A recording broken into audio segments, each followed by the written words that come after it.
Okay, so good morning, everyone, and welcome to the webinar today. Today we're going to be discussing reseeding and soil fertility and the infrastructure around it. And we're joined by the Tobins in just outside of Arklow in County Wicklow. So Paul and Robert, they're new entrants to dairying a couple of years ago. So I'm just going to hand over to Paul or Robert to give us an introduction to their farm and just to give us a bit of background. And then I'm going to go into a presentation in relation to soil fertility and a bit of reseeding. And Patrick is going to go through a couple of examples then in relation to infrastructure and how important that is to realise the benefits of the reseeding and so forth. So just ask Paul and Robert just to give us a rundown on your scenario. So guys, if you don't mind, and thanks for joining us as well. Morning Stuart, morning everyone. Paul Tobin, and this is Robert here beside me. We're farming in Arklow here. Took over Lane's home place, the wife's home place in 2011. Beef and sheep enterprise there after that in a smallish way, a 22-hectare block. And we farmed away for so many years there. Robert went to college, finished school, went to college, done a stint in New Zealand, fell in love with cows, dairy. And we kind of just set up and got going from there. So we did basically a farm beside us, came up for a lease. We took a long-term lease on that, 15 years. And we stopped that with contract heifers. Robert got involved heavily in contract rearing heifers there for a man. And that kind of got us up and going, maybe, basically. So pretty much where we... Yeah, so we started then, 2017, I would have came home from college and we leased a block of land across the road and joined us that time. We stocked that with contract heifers.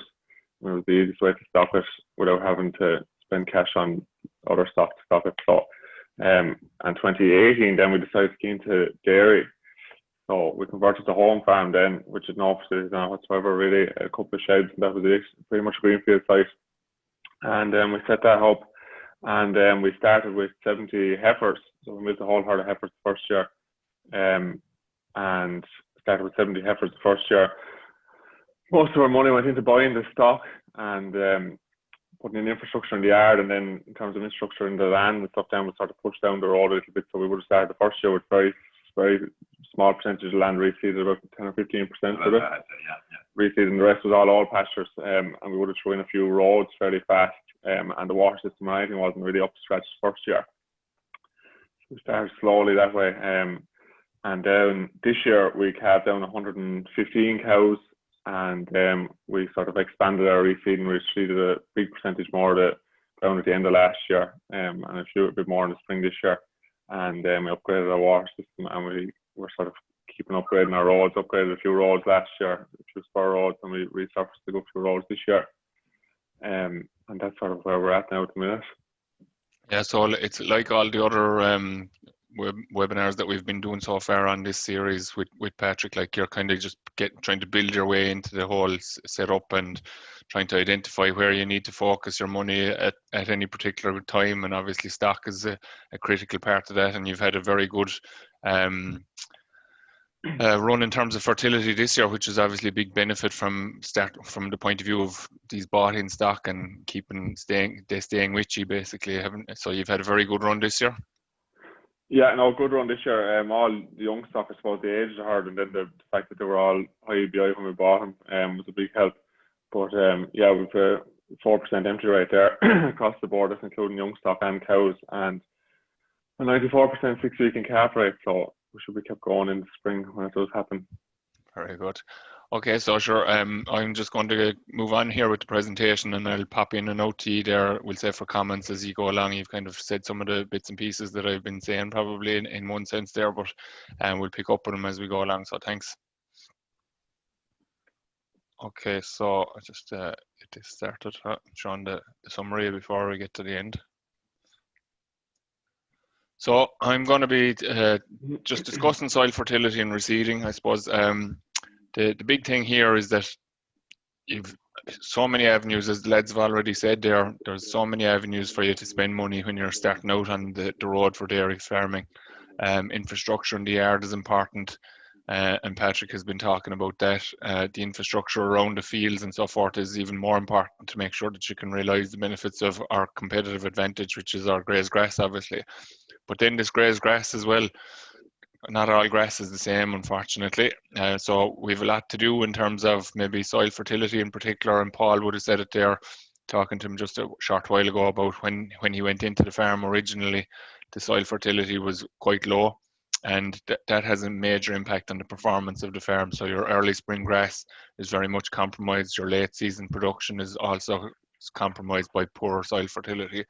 So you need to try and prioritise where you're going to spend your money. And the lads would have said there that they started out with maybe 10 or 15% of the farm reseeded, and that they've kind of worked on that in the last number of years now, and in particular this year, and trying to get up the reseeded area. But the reason for that is that there was a huge focus needed to be put on the soil fertility in the first place. So a lot of index 1s and 2s, less 2s than more 1s than 2s, I think, Paul, you were saying? That's right, yeah. No, very, very poor. Very poor indexes on the farm. But and so evident, as you said, just left over there in the shoulders, even the start of the spring grass is just completely asleep. The back end, it switches off. Fertilizer doesn't, P's and K's don't tick all boxes completely, but it's what starts in the spring, and it's what kicks it along in the back end, in our opinion, but it's a vital important part of it. I couldn't express it enough. I get that fertility up. It can be a hard one to take on the chin if you're financially under pressure getting through it, but it is what will bring help even in the financial side of things, and very fast as well, very quick. Absolutely, yeah. It's hard to see the benefit like that. So unfortunately, like so many things, it's like even vaccinating stock. You see the money that you're writing for the thing that you're getting coming in the gate, but you don't actually realise the benefit of it, because you don't physically see the benefit of it. But you really, it's only if you have a compare and contrast situation that you can see it. And I would say, Paul, you probably have seen it, that maybe when the cows go into some of the older ground, that the performance can dip maybe in terms of production. Hugely. I suppose the beef and sheep, and it's not my embrace all part of farming. I understand where it's coming from, because we came from the same, but it's very evident in a dairy farm. And my head works that way. I pick up stuff very quick. A cow comes into the parlour, and I know just from going on the parlour how much longer it takes to milk a cow is off a reseeded field as opposed to an old pasture. Like, that's instantly evident to me, so it is. And then it doesn't take a genius to have a look at the milk stock either, so it doesn't. We have seen possibly, Robert, up to close to 2 litres in the difference. 2 litres, yeah. As soon as they go in on the new grass, on the reseed, like. And the cow, the same effort, the same work was put into that field, the same money is spent on that field with fertilizers and everything, and it's just the return is not there. The cow is unhappy as well. Let's call it what it is. The cow, she's unhappy. She's not finishing out the field yet. There's so many aspects of it from a management point of view that it's not good, We were lucky then in an aspect that we were lucky in a way. It's the fact that we were unable to afford to reseed a small percentage of the farm at the start, and even now we're still not all fully reseeded. So we have a direct comparison between fields that aren't reseeded and fields that are. And even similar index, even a field that's not reseeded at index, the sitting at index 3 and 4, and a field right beside it reseeded at index 3 and 4. And you put the cows in on the field with it's been reseeded, and it'll go in at a cover of between 1,300 and 1,500. And they'll graze to the floor, no problem hitting residuals, and then they'll be up 2 litres of milk then as well. And they put me to the field beside it, had 1,300 to 1,500 cover, and they won't hit the residuals. They'll leave a 7 centimetre residual behind them, and they'll be back 2 litres of milk in the evening. And you put the very same amount of fertiliser on both of those fields. And we spent the very same time, setting them up. The same water system has gone into them. All the rest, but it's just the grass. It's a major driving factor between production and how the cows are hitting those residuals there. Yeah. Very good. Yeah, I could nearly turn off this presentation. I'd say, lads, you're telling exactly what we need you to say there, basically, in terms of what people need to be conscious of. But so reseeding is key to grass production. You can see, like the lads have said there, that old permanent pasture Now it will perform during the summer, but it's really on the shoulders of the year that you lose, in particular on the older ground, and then that's just in terms of growth. So your reseed will perform at the shoulders. You'll get that extra. The spring it'll kick off, as you said, Paul. The whole thing is asleep in the springtime. The older ground and poor soil fertility. The reseeded ground, it obviously grows over the winter at a lower level, and then really starts to kick on once we kind of hit the bit of growthy weather come maybe the end of February, once temperatures start to rise. So obviously way higher production, and I mean, if you put that into the context of a 40 hectare farm, 13 ton versus 8.5 ton, you're talking about 220 ton of dry matter basically that has to be brought into the equation if you're running on an all permanent pasture. So reseeding is obviously going to be very important in terms of driving the grass growth on a dairy farm, on any farm, but in particular on dairy farms where there's a high demand for grass, obviously. So just lads have already alluded to it. What difference does it make? And you can really see the difference in terms of milk production responses. A 4% increase at lower stocking rates, and up to 8% of an increase at higher stocking rates between permanent pasture and reseeds. So reseeding is a very, very important aspect of trying to deliver the potential of the cows that we've been telling people to invest in. So good genetics, but they also need to get good feed in order to deliver what they're capable of delivering. What method of reseeding? What method are you using, guys? Yeah, the majority direct drilling. The highest percentage would be direct drill reseeding, and then some plough until we'd have seen this year from a drainage point of view. We're a heavy soil farm here, so from a drainage point of view, we've just seen it this year now. The fact that we've ploughed some fields that were a little bit rougher that needs to be levelled up, and they end up being our driest fields this year, the ones that were ploughed. So the drainage, you'd always hear that, oh, you plough to improve drainage, but until you see it there, it was a huge help in the fields that we did do. And then direct drill then is the majority of it. Just from a cost point of view, the direct drill is coming in a lot cheaper than the plough. So it's been direct drill. About, I'd say 70% of what we've done so far has been direct drill. Very good. And well, sure, I suppose ultimately, apart from kind of the points that you've raised there, so the reasons that you wouldn't go for the plough scenario is that you're going to turn up stones and end up picking a lot of stones in some cases, but a lot of people. Go on, Paul. Yeah, sorry. George, we wouldn't have stones here. I tell you, again, you get back to cut back ditches and maybe a wet area, and you have to put in a drain and cut back ditches, and we have spent weeks in fields here, so we have. To be honest, like I suppose looking at it now, we will plough some there for a drainage point of view there, but in the perfect scenario, if you're starting up first, get the field stitched in and get the grass in and start making a few pounds, right? Get up and get going. You mightn't get the longevity out of those type of reseeds. I don't know. We haven't been there yet. Maybe 7 to 10 years. I dropped the plough in 10 years when I had a few pounds, so I would.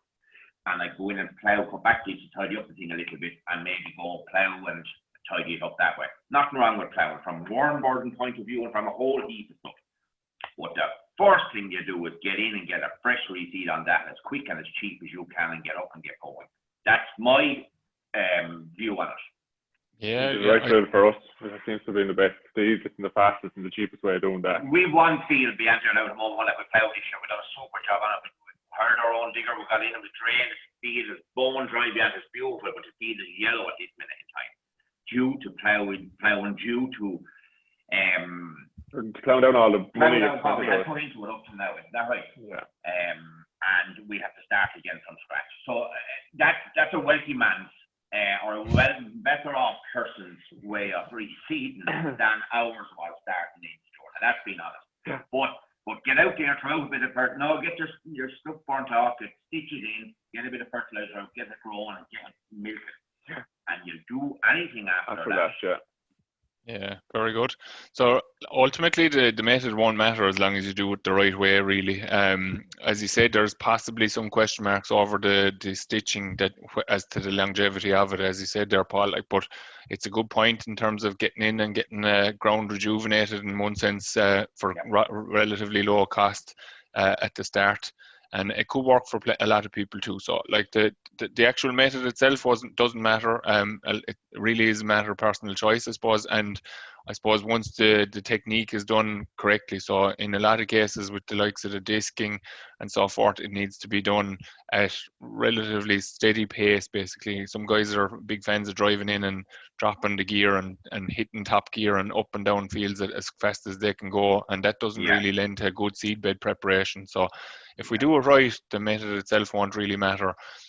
So that's the key thing, I suppose, that what method you choose is going to be down to what's available to you around the place, what kind of topography you're dealing with, maybe hilly ground, rocky ground, all those kind of things, they're all going to come into play. So the actual method won't matter. Yeah. So post-emergent spray, I hope you're going to say that this is critical. Yeah, sure it is, without a doubt, especially where you're working with old pastures and bank of weed seeds in the ground and all the rest that goes on with, like, you know, it's a complete no-brainer, so it is. Yeah. So it's nearly like glyphosate obviously could be coming under pressure. We've seen some moves against it, and in some cases, some people have been actually just turning over ground straight away in order to speed up that step. Now, it's probably not what we recommend. Obviously, we recommend using the Roundup while you can.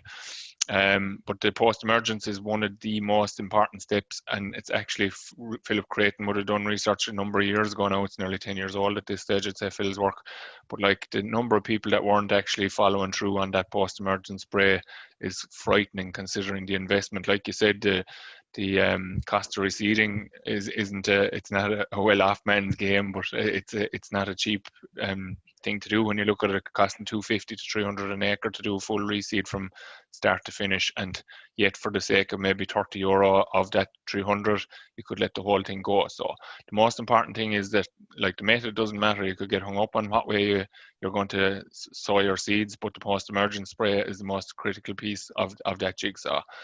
So, but what reseeding could be a complete waste of time and an awful waste of a whole lot of money, as Paul has said there about the cost of it. Why? And ultimately that is because of suboptimal soil fertility. So being aware of the soil fertility, we've three key elements. pH, lime is critically important for, it's vital for your perennial ryegrasses, and you'll be all aware from the last couple of weeks that clover is going to become a bigger part of our systems into the future. It's been there. There's a nice bit of work done in our own side of the house in the last number of years on it. And we have to get that out onto farms. And like the big thing for clover in terms of its survival, its establishment is lime. So pH is critically important. And it's important then as well, I suppose, in like Paul, you would have said that your lime was on the floor, but there was only so much you could do in one sense. So you've been liming as you've been reseeding, and you're now beginning to turn your focus to trying to improve the pH further on the existing ground that you have, we'll say the reseeded ground, to make sure that so you got it established, and now it needs more lime to make sure that it maintains its vigor and its life, really, isn't it? Yeah, I think we got to look at there's possibly a couple of ton of lime we spread every year down here on the. Yeah, we're 10 years spreading behind, yeah, or just get up to where it needs to be level, like, and then that's not counting for what we're taking off every year as well. Yeah. So we're well behind, but something that we'll definitely work on every year now. It's one section or it's one column in our cash flow budget for it. So it's one of the first areas. Something important, yeah. And have you found any trouble with any of the reseed? I suppose it's only 2 or 3 years in, like, but are you focusing on trying to get back to the reseeds that you would have done originally when you started out, to try to make sure that they maintain pH rather than losing? Like, you obviously put out maybe 2 ton probably, given that you're kind of heavier soil when you were reseeding that. But like you said there, Robert, that 2 ton is probably gone now at this stage now, between just what you lose every year anyway and the round of the year. Yeah. So we'll try and get back into those. They'll be priorities to get into, but we'll probably try and put in a system where we sort of go around the whole farm every 2 years, so that you're in constantly spreading lime every year, and then you hit the fields then that you didn't do last year, next year, and you're spreading a little bit every year, so you can wait that 2 year gap for it to work, without putting out too much every year. And but definitely the reseeds, just to make sure that they last as long as they can last, and that we're getting our value for P&K that we're spreading on now going forward. We need to keep the lime out on those ones for sure. Yeah, you're 100% right. So like the P and K is critical, obviously, and as you said, Paul, you landed with a pallet of 10-10-20 onto the farm at the start when you realised that the P and K was low on it. Yeah, that's what we were going to show today was, but sure, look at it. It was always kind of my priority list that sure Robert might come to another level, but he has to then further, like, you know.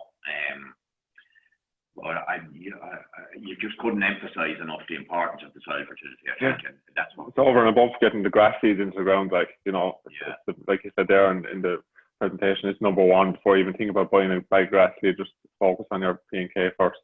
Yeah, 100%. Like, so, like the first step of how to get it right is to take soil testing. So you said you did that straight away, Paul, once you took over the farm there. Yeah, we were soil testing from 2011 here. Been looked on a little funny, maybe going around this tundish type thing with a handle on the top of it. But we kept on and making up the cardboard boxes and sending away the soil samples and delighted with ourselves. But actually, the result we were getting back was good. Like when you will heap work ahead of us, and heap work ahead of us is going to cost money as well. So I suppose even some of that passion brought us around to go on the dairy route as well. Or for me, it was the only way I could see it possibly being able to get the farm where we needed. Like that's how passionate we are about it.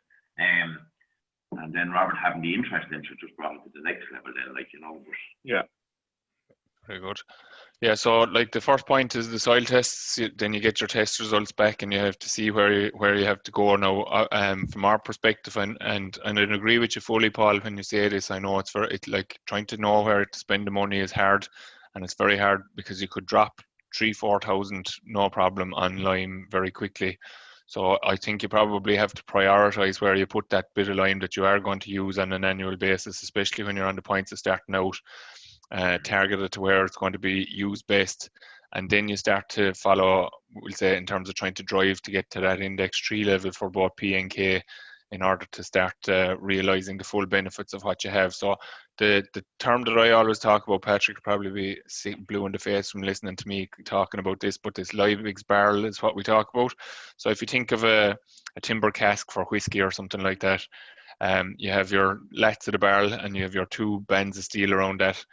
The most you can fill that barrel at any stage is always going to be dictated by the lowest lat in the barrel. So when you think of soil fertility, if you want to fill that barrel with whiskey or water or whatever you want to fill it with, if the lat of the barrel is down at the bottom, bent around the steel, you won't be able to fill it any higher than that. And what that represents maybe is low pH, for example, or it might be low P, or it might be low K, or what it can also be, which is important from a drought perspective when we talk about droughts, is it can actually be a lack of actual water in soil moisture. So we often get people talking about fertilizer not working in droughty weather. That's because we're lacking in moisture, and Liebig's barrel can be filled enough higher than the lat that water represents can allow. So just coming back to the soil fertility aspect of it, if the lime is limiting, or the P or the K in particular is limiting, we have to try to address those. And in order to, I suppose, maximize the return from the P and K, we need to try to focus on the pH as much as possible from as early on as possible. And as I said, trying to spread our limited resources where we can to make the best benefit from them is going to be important. Slurry is something that we underrate, maybe in some cases, depending on the angle that you're coming from. So maybe coming in from a tillage point of view, you mightn't have a lot of slurry, but coming from the cattle side of things, maybe people would have good quality slurry that can be used to address indexes. So we should be trying to use that first. And again, it kind of comes back to the money side of things. I suppose we have to spread the slurry anyway, so we should be targeting that where it needs to go, rather than investing in fertilizer that we can maybe potentially buy for cheaper. So maybe not all your P's and K's necessarily needed everywhere. So spread your slurry and then balance up after that, and that can keep down the spend on the fertilizers to a certain extent as well, rather than chasing everything with chemical when we have good resources. And as I said, cattle slurry in particular can have very good P's and K's in it. So that's really the key thing, I suppose, is trying to get that right. And just to summarise, and I suppose hand over to Patrick, who's going to talk about how we try to realise the benefits of doing this. you need to start out, Paul said it there back in 2011, sooner the better really, because it gives you time to start working on it maybe. Now, that said, you said that the scope wasn't possibly there from a financial point of view to do it, but at the same time, knowing what the weaknesses are and where you have to go to try to address them is an important step in the journey. So once you identify the strengths, you can target those ones for maybe you could potentially go reseeding those fields straight away. Maybe they just need a bit of lime and they have a good pH. They're obviously going to need some bit of fertilizer to establish them and so forth, but they're off to a good start. It's important that you address the weaknesses. Like there's no point in identifying a weakness and ignoring it then. And soil fertility can be a big weakness on dry stock farms in particular, I suppose. And look, it's true across the whole country. In reality, we're only talking about somewhere between 10 and 15% of soils that are optimal for pH, P and K across the entire country, dairy, beef and sheep. The tillage guys, Paul, you come from that background, you know the benefits of fertility in soil because you can see it very quickly. I suppose we don't generally tend to see it as well. It's only if you're actually measuring grass that you'll see it in grass, whereas the tillage guy will always know straight away at the end of the year that pH was limiting or something was limiting, the crop is going to be lacking, and as a result the yield is going to be back. So you came into the farming situation in terms of the dairy side with a knowledge that what this could do for you. I suppose you weren't blind to the benefits of soil fertility, which is an important thing. Yeah, sure. Look, I came from an area where it was all tillage, and I worked on tillage farms when I grew up. I worked with a man on home, was very passionate about it. Head off and sun just to look at crops and you down on your hands and knees, and that kind of thing. But there was a miss somewhere, the fertilizer spinner, or there was a whatever she said. She was like, this is a bit all relatively neat going forward. So when I looked at fields of grass when I came to here, and now I started to look at them as crops more so than a field of grass, I'd say. And I started to treat it like a crop from that point of view. With soil fertility, measuring grasses and stuff, Robert is huge into that and excellent at that, dedicated to it. So he was able to see all the results very fast in fields where the PK was wrong, and reseeds, all grasses, the whole lot. The cow would then see the difference where the problem was. It's so evident, like I can't. Once you start looking at it, it's really and I couldn't put any more forward. And like once it's our priority. Now we had to get the ship afloat here first, so we had, and that's what we've been at really. But we're going ahead neck and ears after this now, and that's where our focus is. And that's not just some hero's phone call here this morning. That's our business, and that's what it is. Yeah, very good. So I would say that the lime, and I've been where you've been yourself, so I know what you're talking about, in terms of trying to prioritize where you put your resources and so forth. Lime is going to be a great weakness on the vast majority of people that you're dealing with, Patrick, I would imagine, because coming from low input systems maybe. So I think lime has to be the first weakness that you try to address in particular areas, and I think there's no question in that. But that said, not taken away from what you said, Paul and Robert, you try to focus at where you're going to focus your money, we'll say. So if you are going reseeding, you put the lime into that ground and try and maybe spread a lot of lime over a little lime over a big area, and put a lot of lime on the area that you're going to work on. So do you want to come in there, Patrick, in terms of making a comment on that from your perspective, looking at plans and so forth, and how people get up and going? Well, I'd never contradict Tobin, so whatever they say is right. I know, look, it's a lot of places, you said, dry stock farms just tend to be understocked. It's not that one leads to the other from a soil fertility point of view. And look, they did the two things. We've done it over the last two webinars about getting the right type of stock, and the Tobins followed that road as well. And then to put the right grass in place to get the response to them on it. So again, I think the messages are clear. It's just about getting the right things in place at the right time, so. And I suppose the next point then, Patrick, when you go out to walk a farm with somebody, you're very clear and adamant that you have to see the place in every aspect of it. You have to see from the north corner to the south corner to the east and the west of it, just to make a full assessment of the place before you make any attempt to do a business plan, really. In terms of assessing the perennial ryegrass content of swards, like Peter Ham would have spoken about it 3 weeks ago, how you would have identified what fields to target for reseeding and what was to be left alone. So that's an important aspect of the visit in one sense as well, isn't it? It is, yeah. And then the Tobins gave me the tea before I went out, so I was happier. So We're lucky. We're on something there. So yeah, look, every farm comes from a different place. Every farm has a different history. So that's why I think fundamentally all comes back to the business plan. So we have to see what's there and look. While there are some old sheds and they've done a lot of work to use them in the short term and use everything they had, and again, no different than Peter or Ashley or Evan or any of the people that have done it before us, like, you know. So that's why I suppose the assessment of where the farm is very important before you start doing the figures. Yeah, and I suppose the temptation is there to probably tear in and try to reseed a load of it, but in reality, like Paul and Robert have said there, like, I mean, cash is limiting, and like we've so many things going on at the same time anyway. It's a challenge to do that, so you just need to be really critical of where you are going to invest that money and reseed as appropriate so that you can guarantee that it's going to be a success. And I suppose it's interesting the approach that the lads have taken in terms of the oversowing or the stitching of the seed to keep down the cost, but to achieve the benefits of the reseeding as well. Like, so they've invested their money wisely, which is my last point there. So, and now you're just, as you're getting milk in the tank, that's something you always say as well, Patrick, is like get milk going out the gate into the lorry, and you can start thinking about spending money then when you have money coming in. But like, there's so much money can go out, and ever before a drop of milk goes to any co-op. Definitely, 1%. There's a little bit of, and the word gets out. I don't know if Paul and Robert got it, but the word gets out, you're going to cows, the salespeople tend to find you, and they tend to come after you. So it's about keeping your head. I suppose it's about setting targets and getting the right, and you say looking at to put your money, which is going to give you the highest return, which is the stock and the grass, and that's what the lads did there. Yeah, so I suppose we'll hand over to you. So Patrick, I'll stop sharing there, and you can, we'll say, trying to realise the benefits of the ground that has been reseeded, or with infrastructure is going to be important. Yeah, so look, I just want to go through a few things, and I suppose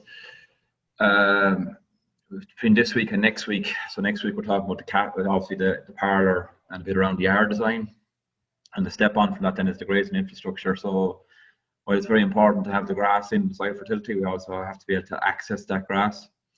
And I want to flick through the first few slides fairly quick because it's just basic stuff really. But and then we want to, it's more the design. I suppose the big thing for me, it's easy to put down the road, but it's to make sure you put it in the right place. And there has to be some design principles around it. And it's also very important from a future expansion point of view that we get everything as close to the parlour as right as possible. Now, I don't know if Paul and Robert remember when we were out there the first day, the road that was going over to the east land, if I'd be brave enough to say you were putting it in the wrong place and we had to change it, and from a cow flow point of view, I just want Paul to say that he was wrong there. You pretty much have to do what Pat says, because if not, it just doesn't work after that. So that's basically where we're at. But no, look, we didn't know basically, Patrick, and you have a real good handle on it. That's the bottom line. And where you sent us with roads and what you've done with it, you haven't shown us any wrong. Simple as that. We're very happy with the layout of the farm, and sure, basically, it's your layout and we applied it. That's it. That's good. I feel like I'm going to have to pay you money after this now. So we'll keep going. There might be something in the offing that they're praising you to that level now. Say he wants another business plan, don't I? So we just wanted to go through a bit of this stuff quick. So it's a paddock layout, roadways, fencing, water system. And I said I want to get more into design at the end. So this presentation will go up online afterwards, so you can, I won't spend too long on it. So look, on a paddock system, I suppose to skip through it there on it, there's a lot of different things. People are on strip wires, one grazing. But when we're setting up a paddock system, we go for a 3 grazing paddock. So that's a 36-hour paddock. And the paddocks are set up for mid-season grazing. So obviously, and I'll come back to Paul and Robert on there in a second, but like obviously in the spring and the autumn, you run a lot of strip wires.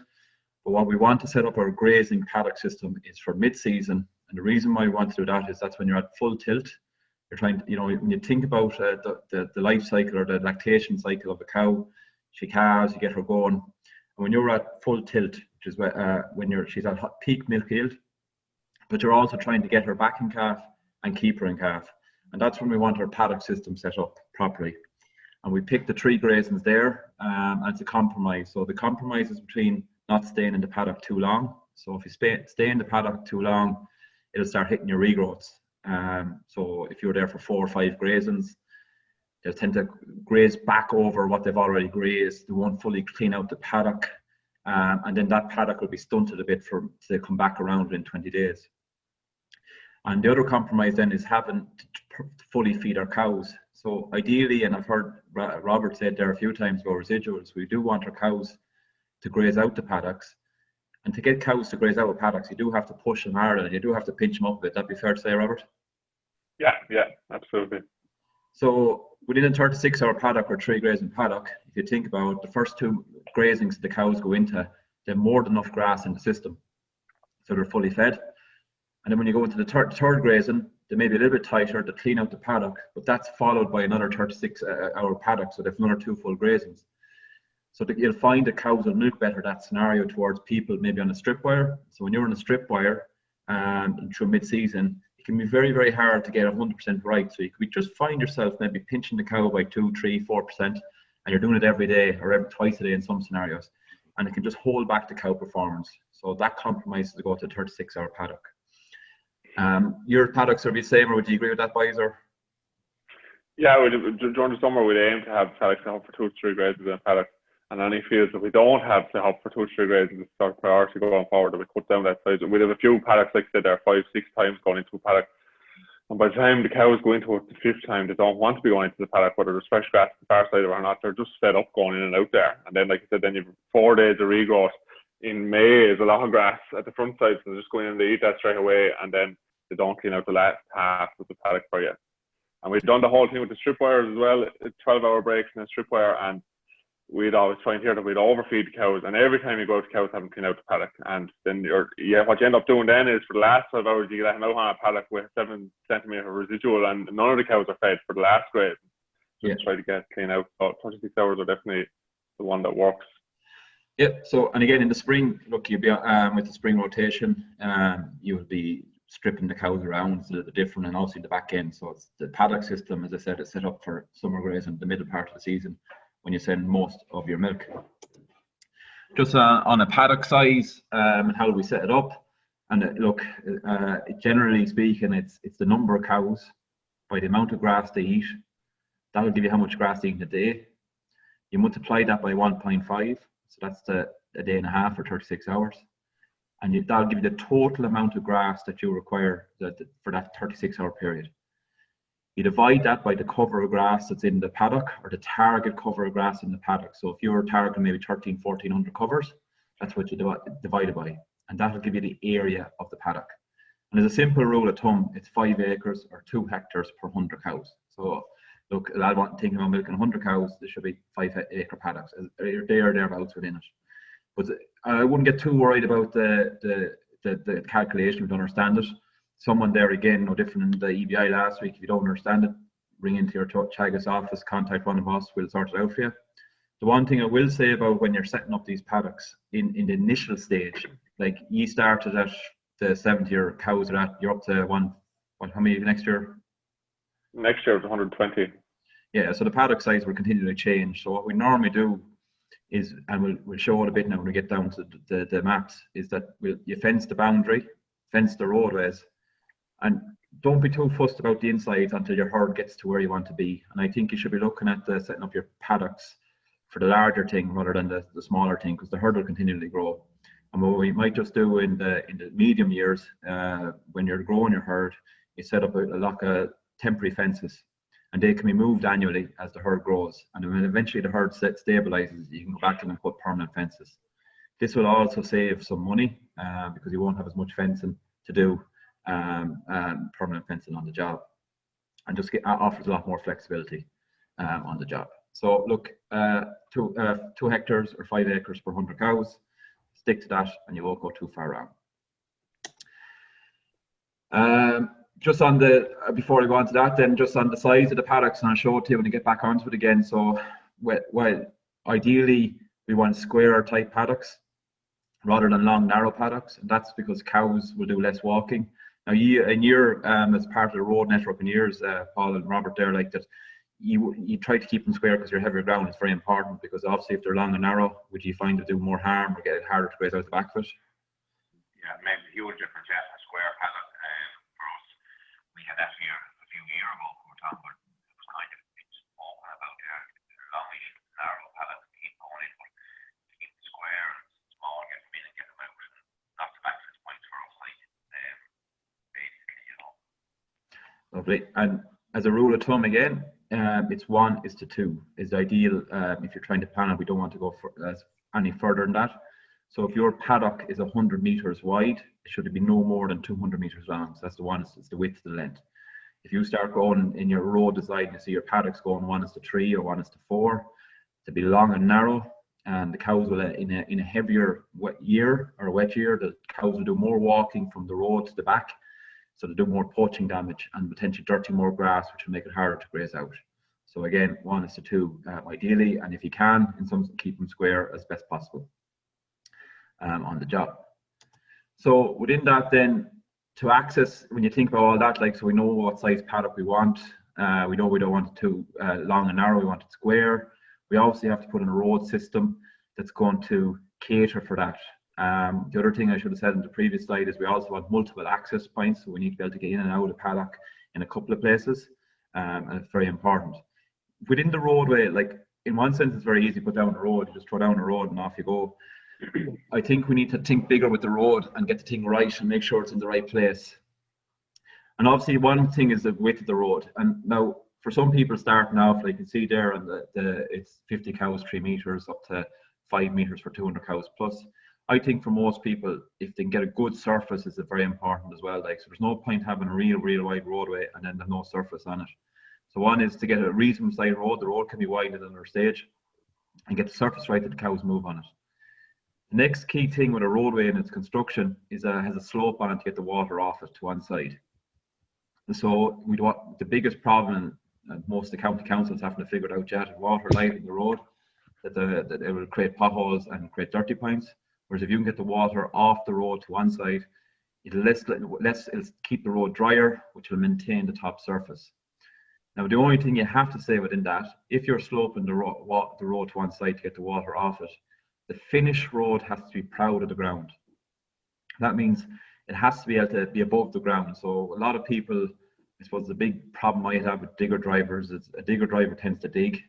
They'll go in, they'll dig down as far as they can go with the bucket, and then you have to bring in a huge amount of fill to bring it back up again. And the roads tend to, over time, then they'll sink down and settle down a bit, and you end up with the land being higher on either side. And all this is it'll hold water and it'll destroy the surface. Now, in your roadways, Paul and Robert, yours are new roadways, they're all proud of the ground. Did you strip off much topsoil, or what way did you do yours? None. I was sticked into the seat of the cab of a digger for a summer, so I was, and left there, and they came back probably later on in the year. But no, I just went straight in on top of the ground. Now, I would do it differently. I probably would put down turf maybe underneath the roads. But after that, throw in your stone in on top, you have to grade it off, and find as surface as you can on the top, I suppose. But again, pocket relative for us. We went so far in it this year, we've topped them again, and the roads are heading the right way and a nice camber and the way we'd like them. But we've work to do on them still. But and this land, of all the farms in Ireland, this farm, you'd imagine you should dig down and put the stone in it, and it's the wrong route. Weather would be anything. Make sure it's dry. Make sure it's dry as it could possibly be before you put it on top of the ground down here. And once it's dry, then there's no really need to dig off anything. Yeah. Okay. So, and I think it's an important point that some people are digging out too much. In some places, we might just say take off the scraw. If you do want to dig down, I think you should be digging down a little bit closer to the parlour. So obviously the stretch closest to the parlour will always take the most weight. As you move out the land and further away, there's going to be less weight on it, and the cows won't be on it as much. Now, the other thing to remember with roadways, and it comes back to, I suppose we're great through all these webinars. We keep telling you how to spend money, but roughly speaking, there'll be 1 kilometre of roadway per 100 acres of land. So if you have a 100-acre farm, you need about a kilometre of internal farm roadway. And the cost of that roadway will vary depending on whether you have your own fill or you have your own gravel and quarry stuff, or that you have to buy it in. And it can go anywhere from 15 to 35 euro a metre run. So that per 4 metre squared. So that's 4 metre wide, 1 metre long. So it's a huge cost, and a lot of farms, if you have a bit of fill, it can have a massive saving. Like, so you're talking about a 100-acre farm. Some people have been able to do the road system for 15,000, and other people having to spend 35 to 40,000 to get a full road system in. So if you have any gravel on the farm anywhere, it's a huge addition. Lads, did you have any, or did you have to bring it all in? Or? Oh, the quarry is beside us is the only advantage we had. I suppose to work too long come over the next road, but the sand, the downturn, that has to be paid. A fantastic quarry beside the road, so decided to put in a foundation stone that they had, with fines in it first, and we built in on top of that basically, like, you know. But I suppose hiring the digger ourselves, what's that digger? About 100 euros a day or something. Hire the digger, and then I taking it myself all day, and it burns about 15 gallons of diesel. So, and that was definitely saving to having to pay someone to stay in a digger. Yeah. Oh, that was generally that's what. You don't have to listen to him when he's in the digger either. They sent me away for the summer on the digger, and it was easier getting on. So, but that's the reality, like, you know. You definitely good if you had a bit of shale that you could dig out yourself and put it down. The roads are expensive. And that's why we're topping hours and working on them as we go along now. Really, like, you know. Yeah, and I think it's an important point within the roadways too, and like that, get the base, get the foundation right. It'll always need maintenance, top dress, and you look at the best road in the country, the motorways, they're always doing them as well, like, you know. So you're using it, it'll wear over time, but once the foundation is right, and it's as I say, sloped, it keeps the water off it, and proud of the ground, it'll make a big difference. Give cows a bit of time to walk on it as well, Pat. Like, you know, you work your way around it. Our surface wasn't perfect. Now, it wasn't that bad, like, but it wasn't perfect. But give the cow a bit of time running in the evenings and back out again, and she'll work it out too, like, you know. And then, as I say, you don't actually have a huge pressure. We got 6 or 7 loads of stone this year, 8 loads of stone maybe this year. We got it out over there, and hired a roller, and someone drove that. You know, it can be done in stages as well. It can be done. So look, that's just an example of roadway, what we're talking about there. So you can see that they have the heavier stone at the bottom. The road is proud of the ground left and right, and there's a slope from the right to the left there as we see it.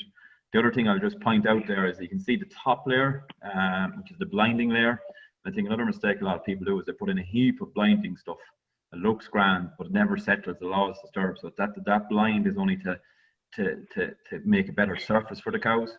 And the key part is the heavier stone below hand, and you do need that. There's a bit of heavier stone and lighter stuff to be able to mix. And if the top layer, the blinding layer, is too thick, it'll tend to shift, tend to move. It won't bind, and it'll spread to the outsides, and then it'll start holding water, and which will make the thing worse again.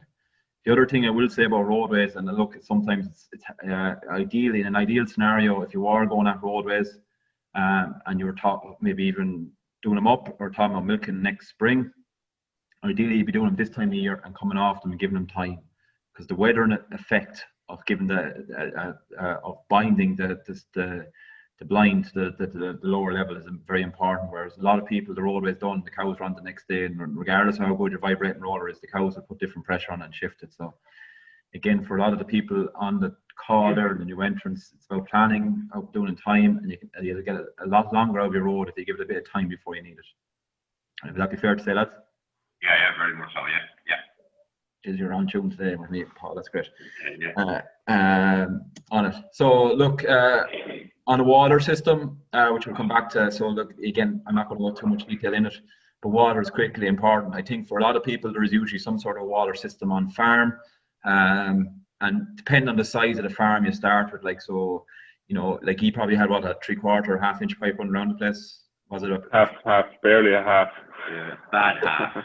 Yeah, bad half. You managed it in the first year, though.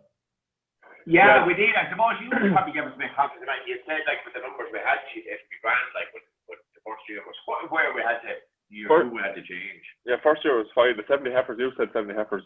will be fine, you know, off a half inch once the flow is fairly good. And then we went to 110 the following year, and there was just no comparison in the 2 years. Like, you know, 70 heifers to half inch is fine, and then you might as well have had no water from the second year.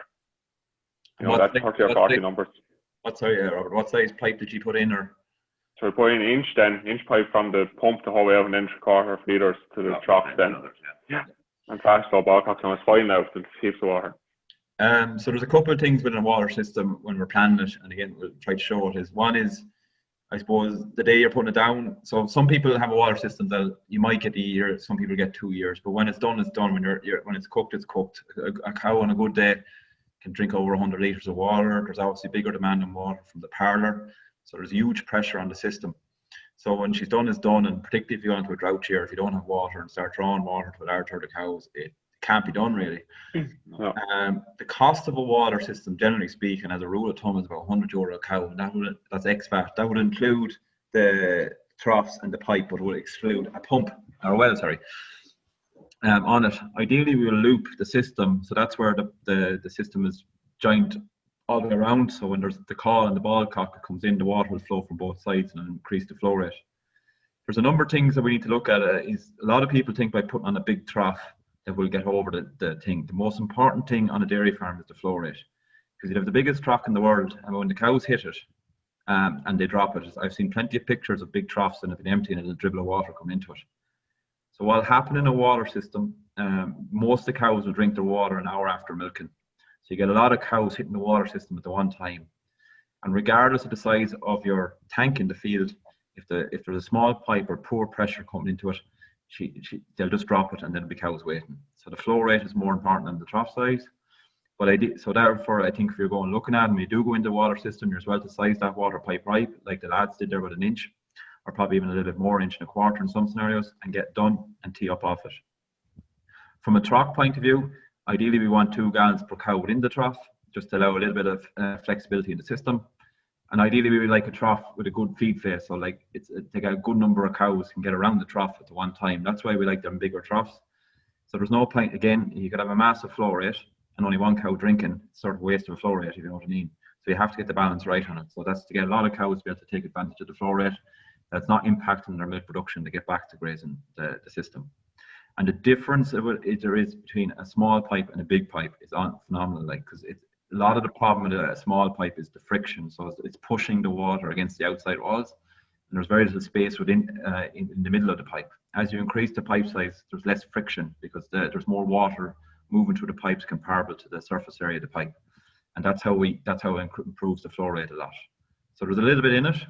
We can usually, it's one area I've seen a lot of lads that sort of start it, moved what Peter Ham mentioned it 2 or 3 weeks ago there, he moved water troughs around the place, but eventually it will have to be done. And it usually has to be, you might get away with the existing system for 1 or 2 years, and then it packs up and off you go and does it on it.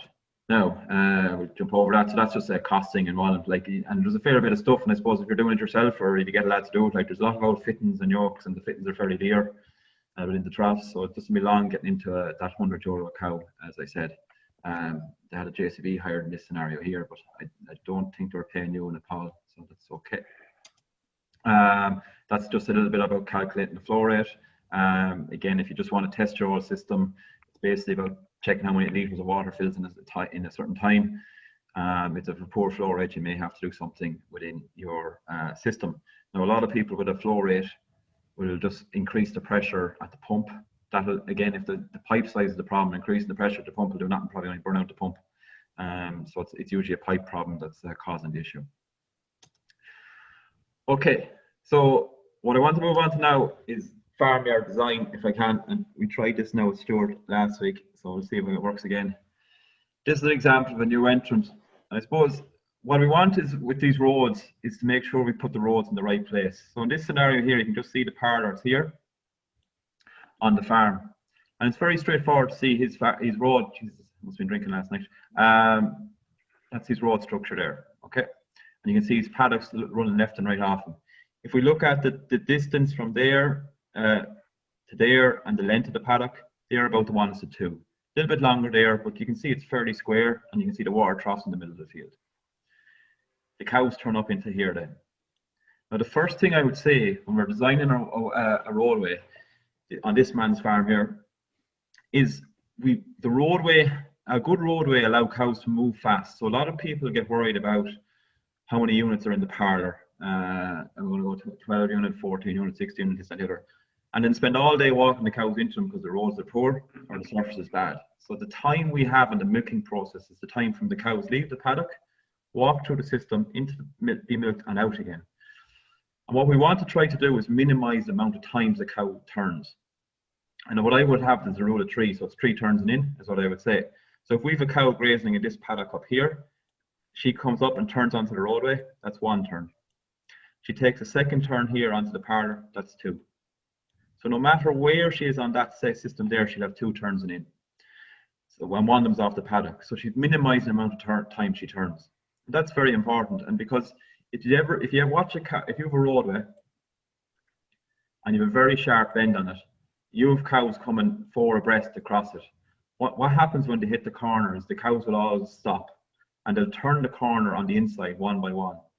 And you'll get that real long effect in a parlour or a roadway where you see the cows, a real long train of cows on the way in. It's usually an indication of a poor surface on the roadway, or that they've probably been caught on a real right-hand bend. And what the cows will do on a right-hand bend is they'll go down single file, and that'll slow it up. So you have cows coming 3 or 4 abreast, they hit the corner, stop, go on, you're behind them and wondering why they can't go in, and you're under pressure. Whereas if you can take them corners out of it, or even smoothen and sweep it, it'll keep the cows moving 4 abreast. So the less turns we have in the system, the quicker the cows will move. There's another few things that we have to look at within the corner then is to maintain the surface and the corner there, because all the cows will come on the inside. That means that will wear heavier, potentially get hard, and the cows will slow down. And what you'll normally see in a corner in some of these farms is it's a heap of water here, it's a dirty track, and the cows can't really pick their spot, and they're very slow to get through it. The other thing that'll happen is with an tractor, a lad with a slurry tanker. So young lads in slurry tankers are trained like Formula 1 drivers. So they hit the corner as hard as they can, brake hard and pull out of it. And they will then send all the gravel to the outside and wear the inside as best they can. And therefore we have another problem now that we have no surface in here and the whole thing slows down. And what I would say within good design, and when we talk about the cost of the roadway, if we get the design right, that the cows move. So when cows are moving, they tend not to dirty the road as much. When you stop a cow, the first thing to do is lift their tail. By keeping the cow moving, you'll hold the surface you have for longer. So the whole thing about road design is getting it right. And my opinion, the cost of doing it right and doing it wrong is the same difference. So we're always trying to do is minimize the number of turns. And this one here, it's 2 turns. Now you can see he has this field across the road, and you can say, well, what happens if he goes across the road? He has this section here, which is a bit of rough out ground. He's going to bring a road like that straight down, and that'll split this field left and right as well. And what we'll have there on that is they'll turn once here, 1, 2 at here, and 3rd time back in. So no matter where they are on the farm, it's 3 turns and in. So it's simplifying the system. There's a minimum amount of turns, and the cows have a good cow flow. And it's very straightforward. And what we need to look at is in any of the farms is, can we try to get that type of system? Now it doesn't work in every farm, and I know on your own, like you have to cross a lane to get to the lease farm. And sometimes it's hard to get it right, or if you rent another bit of land. But what I would say, and I was saying to Stuart last week, we have to get the land that we own as right as possible, because you can't control where extra land will come up. So if this land over here came up for this man, that's going to be an issue because it came up over here. Well, if he'd done a road structure, say he came up here and he went around here and up there and up like that and in, you can see the amount of turns that it create. Towards here, you can go straight in. So get the road structure right at the front, and then it'll be a lot easier to build off that going forward. It's feeding into paddock design then as well, Patrick, like. Yeah, so it comes in with paddock. The one thing with the roadway, ideally the roadway should be split in the field. Like, look, this farm here, this side of the farm here is very easy plan. It's a very square piece of land. You know, the ditches are fairly square, which is unusual. I would usually square the road off one ditch as best I can to get relatively square fields. But what I'm not worried about, I suppose the first thing I would look at on a road design point of view is, I don't worry about paddock size. So I can see in some places where they get, you know, have every paddock the exact same size and everything is fine. It's perfectly set up for 100 cows, and the roadway is moved to suit it.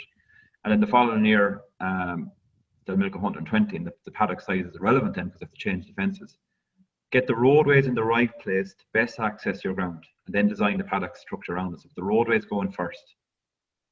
And the roadways are to get your cows in and out of your paddock as fast as you can, and also the best design your land. So that, again, that's very easy, straightforward. And here's to plan it, and then here's the water troughs in the system, simple system there.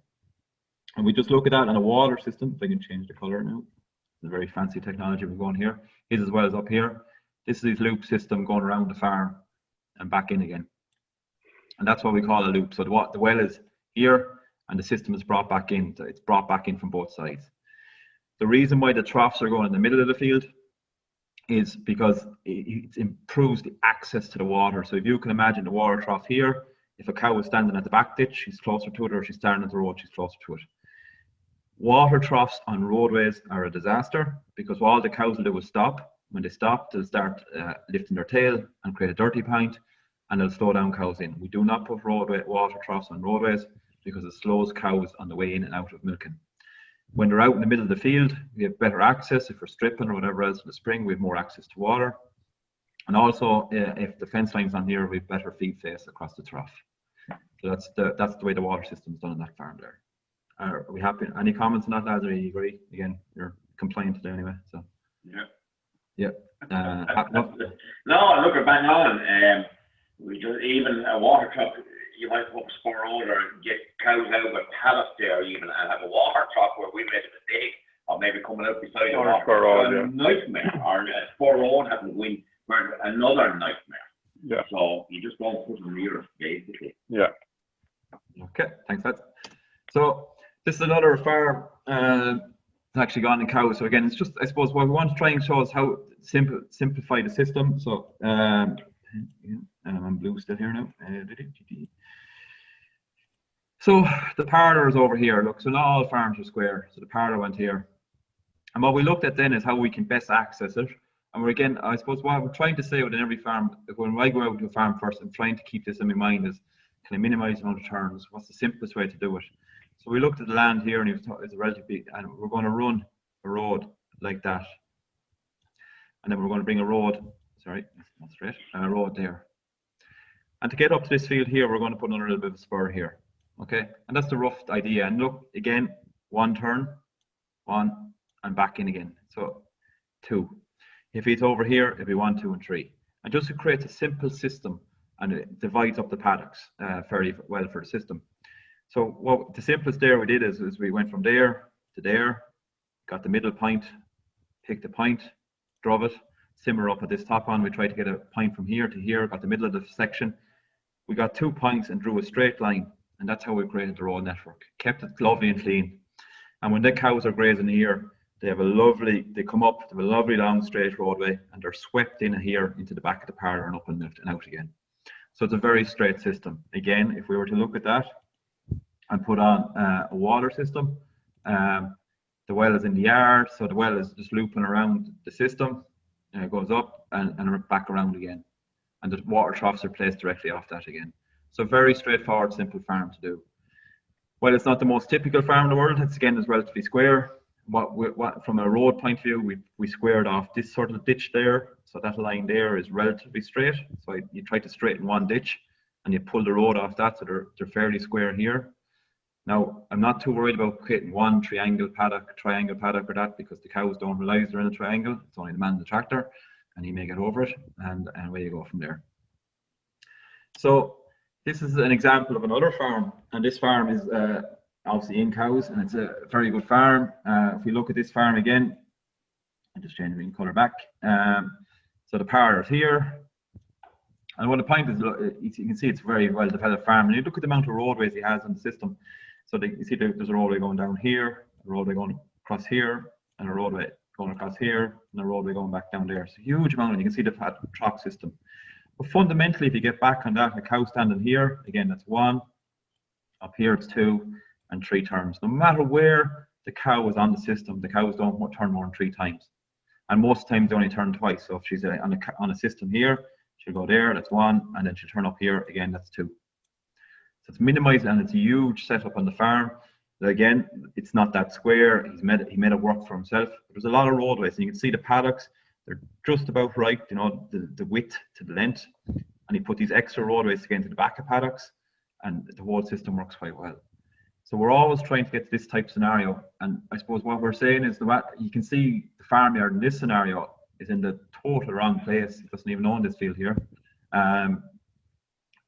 It's in the one corner of the farm, and yet he made the system work, the farm work from thereafter. And that's an important thing to look at. And what will happen is, and I think is when you're looking at a road design, is it'll fundamentally come to some sort of format of a Y, L, T, or a H. And what I'm saying off that is, and as best we can, if you have your parlour here, this example here, no matter where the cows are there, they'll be turned within 2 turns. If you have a parlour here, it's the same thing, 2 turns. If you have your parlour here, it'll be 1 turn or 2 turns in. If you're on the H, and you have parlour here, it'll be 3 turns in. So the basics of the parlour and the road network should come back to some format of that, and it'll minimise the amount of turns that you'll get in on the system. Now, as I said already, if, for example, a bit of land comes up down here, you may have to, you have no control of where the new land will come up, so you may have to put extra turn into it. But the key thing, and the only thing that you have control of, is the land you own yourself and have access to. If you have your own section right, at least when the cows hit your own platform, they'll move fast. But if you have your own platform wrong, and then you're trying to go further again on additional land, it makes it very hard to get that right and keep the cow flow right and into the herd, into the system. And if we're to look at that on this example of a farm, so this is a very unusual farm. It's a U-shaped farm. It's the cross lanes. Parlour is going here. So when we looked at that, like, so what you normally try to do is that would be in colour. Yeah. So most people would say there is you'd run a roadway down here and across. It's the quickest way in. But you can see there, if a cow was standing here, she turned once here. So that'd be 1, 2, 3, 4, 5, 6, 7. She'd have 7 times she'd have to go around right angle bends. By putting the road, the green line now, straight across and down, if we look at her there, then she'll turn once, twice, 3 times. So it's just by having that plan in place, you can take a very unusual shaped farm and get the road access right in it. And you might say she'd taken it a long way home, but if you take all them turns, it's actually a cleaner system for her to get back into the system and divides up the farm very well. So again, when you're looking at your road network, just maybe sit back, get your map, and see, are we doing this clean within their own system? Even the cows across the road, they'll be 1 there, 2, and turn into parlour 3. So very unusual farm, and yet we can make it work for ourselves in the system. And the other advantage, of course, Patrick, is keeping the road network out from the ditch is going to help preserve the road itself as well, because it'll dry out quicker and so forth. Yeah, ideally we know a road should be in the middle of a field, as Stuart says. It'll dry it out, get the wind across it, not against high ditches. I think anyone now going forward within the changes to the irrigation protocols, Stuart, no roadway should be going near a drain or near a waterway. It could create issues, so you want to pull them away from them into the middle of the field anyway, because there'll be further, if any water coming off farm roadways and heading into the drains or waterways, they'll have to be diverted, and it'd be simpler for anyone putting new roadways just to keep them away from them, from the offset. I think would be very important going forward. And the last one then, before we hand back there, is this is a farm. You can see, so Stuart, I said to Stuart, well, I highlight the outline, and he says you can fairly see where his outline finishes and starts. So it's an unusual shaped farm. Parlour went in the middle, down here, and fundamentally that's a H. So you can see a cow standing here, it's 1, she turns here again, 2, and turns up there 3. No matter where she's in the system, 3 turns into the H. And what I'm saying is, when you go back to them just general formats, there's a fundamental design there that'll make you get your cows in and out in the right place. Again, he's these paddocks then, the roadways are split to get the paddocks fairly square, 1:2, and the water system then is coming, the loop is going around the system, and the water troughs are sitting there. So it's a very straightforward. So that's a 400-acre farm. It was a tillage conversion, and when you get back to it, we came back to that type of format to best plan it. We obviously veered the roadway here because the ditch came along here and back down into it, and just to keep the thing square. But you work with what you have, but you have to have them principles right. And getting the cows moving fast will prolong the use of the roadway over time. Cows stopping and starting on roadways destroys the roadway, and it's a most important thing on it. And this last 2 slides, Stuart, before we hand back. Look, from a cost point of view, and we're pulling all this together again next week, and the boys have said it there a few times, the cost of converting land is quite phenomenal. And I think from a capital budget point of view, it's essential that we know the cost of bringing these things up. So we're just going through this like lime. So this is assuming you need 2 tonne of lime. It's €125 a hectare. If you're at index 2, you need a bit of P&K build up. It'll be another 200. The reseeding then, done at 270 an acre. That'll add up. New roadways. Assuming a bit of your own gravel. Fencing on a 36-hour paddock, getting a single strand steel wire and the water system, assuming no drainage, so not even paying Paul and the digger for a while. And then you get back to somewhere around €2,000 a hectare. So if you're on a 40-hectare block, to bring an average farm up to full tilt, full capacity with everything on it, it's going to require about €80,000 money to bring it up. Now, some farms will be different. Some people have better soil fertility. Some people have a water system that'll do, or the farm is fenced. And some people may have some bit of roadways on the farm or be able to use their own gravel. But it will add up to a significant amount of money. And you would have found that, Paul and Robert, like that. You've kept saying it a few times. It takes a lot of time and money to get this in place. Is that be fair? Yeah. Huge amount. But it can't be done without. Oh, I can't manage it out. No. We made a mistake. To be fair, we made a mistake. We didn't borrow enough money. Yeah. First day, yeah.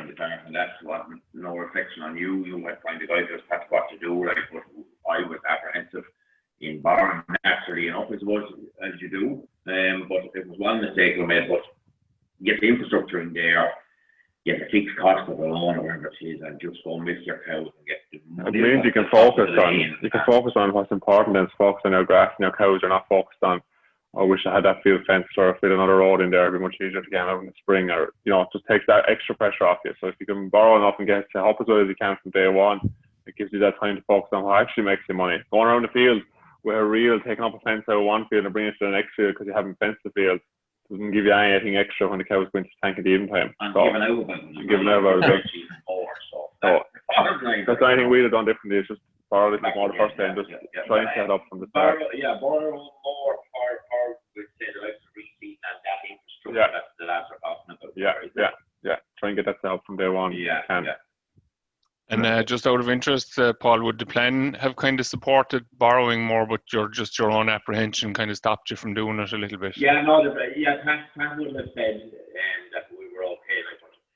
Like, I suppose bringing Robert into it as a father-son scenario, you hold back a little bit there, or I did at least, just to make sure everything was going to be okay. I went with a safe area, but once milk starts to go up the lane, once the cows start to come into the parlour, and I saw the difference in the paddocks with grass system, you know the older grasses and a bit more work involved. Once we went into a new region, we were just turning more money, simple as that, and we could furnish the loans, no problem. But I had to see that first before I realised it, you know. Yeah, the whole seeing is believing is a true statement. Yeah, so that's it, like, and it's easy enough. Like, we own 22 hectares is all we do own. Like, the rest of it is on a long-term lease, and you do, sure, if not, you get burnt every day you go out. You do hold back that little bit, like, and that's understandable. But if anyone listening looking in, like, you can pretty much trust Pat.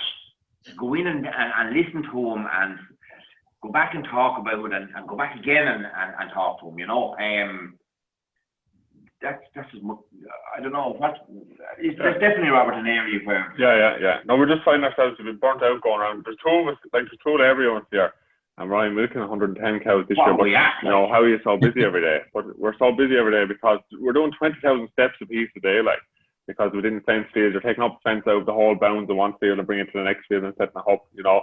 And then you're trying to get time to go and measure grass, and then you're tired that evening and you go, I won't bother, I'll measure tomorrow, and then something else happens. But being in the field with a safe meter is much more important than walking around the field with a reel and taking up white stakes, you know. You're always. Just you can focus on what makes the money if you spend a little bit the first day and get set up, that you can put all your focus into getting cows in calf, grazing your grass, and looking after your cows where you're getting your money from, well then spend it there, and don't spend the next 5 years chasing your tail trying to get it up. It's all that we'd say that we do differently. We're back then. This is relative, coming from, it is what I relatively as such poorish kind of people, or people with the system or the setup wasn't there, like, you know, but the cows had to do it, how the cows like.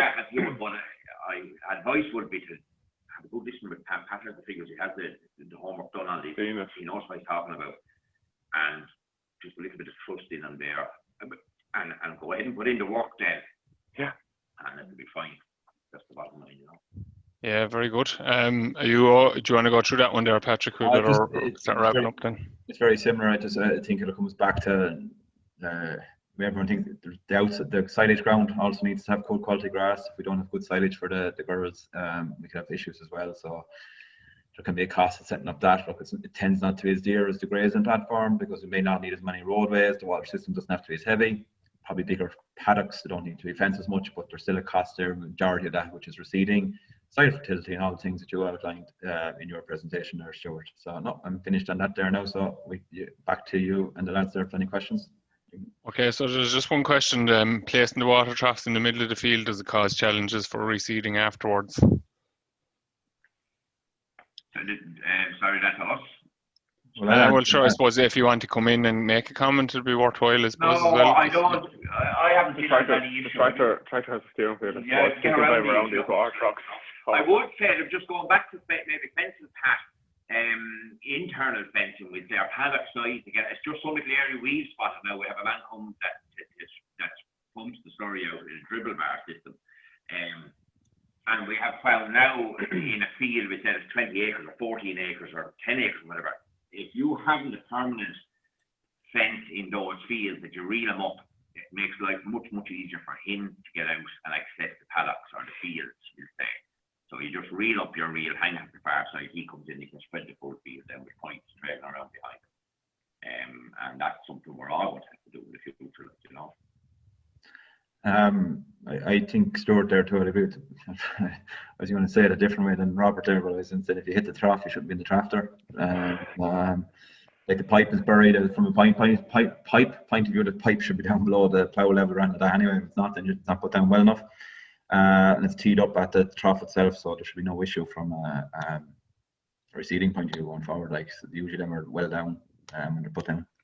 Yeah, so I suppose, look, we better wrap it up there. Soil fertility is key. That should take priority over the reseeding, even though the reseeding is extremely important in the overall scheme of things.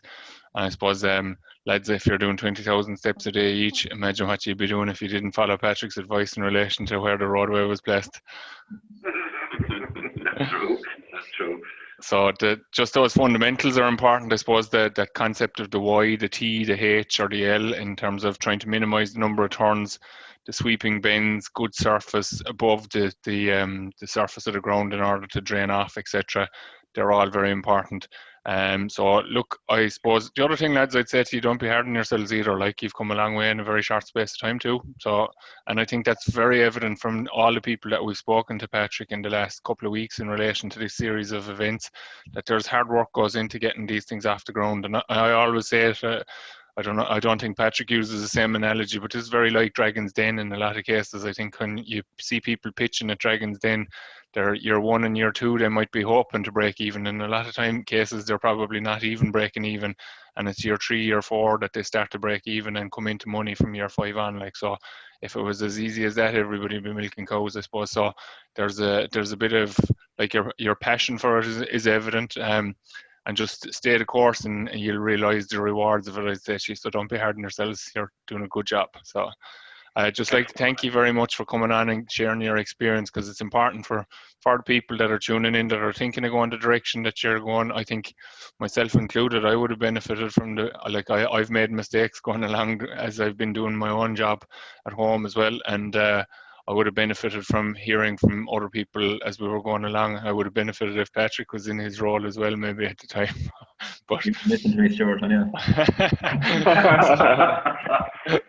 I know, sure. Listening to the lads there, I'll have to listen to you more in future anyway. So, just to say that we'll be back again on Thursday with the normal webinar in relation to the labour management with Nolik Heffernan and Marion Beecher, talking about managing time, so to make the best use of your time. And then Emma Louise will be running her podcasts there as normal as well. And we'll be back again next week to talk about the capital budget and some of the design around the yard again. So thanks very much, lads, for joining us. Thanks to Patrick, and good luck and take care in the meantime.